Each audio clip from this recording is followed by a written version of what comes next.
Hello, my name's Scott. This is my 5th guitar lesson video, part of a series on playing piano parts on the guitar.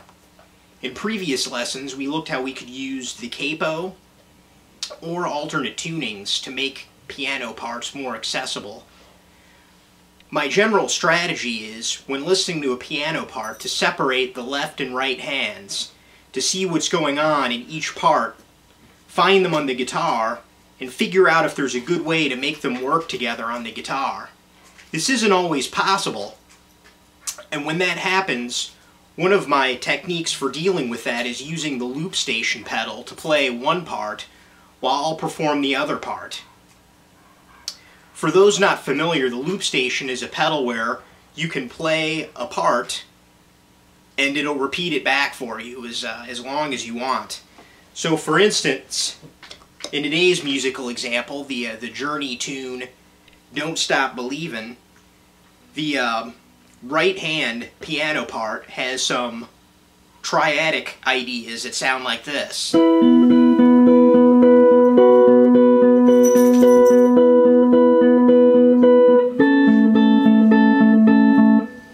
So I've played these into the loop station, and when I push start, the loop station repeats that back, leaving me free to play the left hand part, which together will sound like this.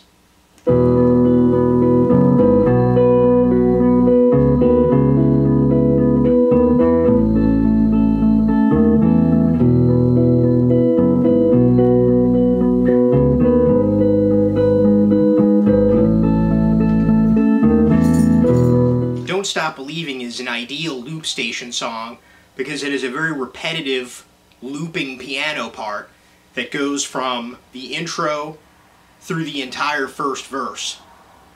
Although you don't necessarily have to use a loop station, once you're aware of what both parts are, you could split them between two instruments like two guitars or guitar and bass.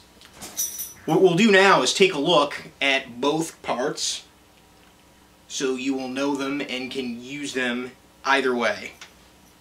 The right hand piano part is in 9th position, and I'm barring the D, G, and B strings with first finger, and then we'll have the B 2nd string fret 12 with 4th finger. And how I'm splitting this up is index and middle finger will play the 2nd and 3rd strings, and thumb will cover the D string. And that's a straight 8th note rhythm. One measure would be 1 and 2 and 3 and 4 and. After a measure of that, we'll add 3rd finger on the 11th fret of the 3rd string.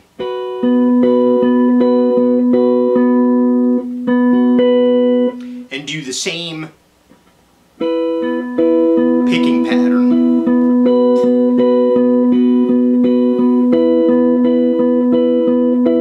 So the first 3 chords are this E, add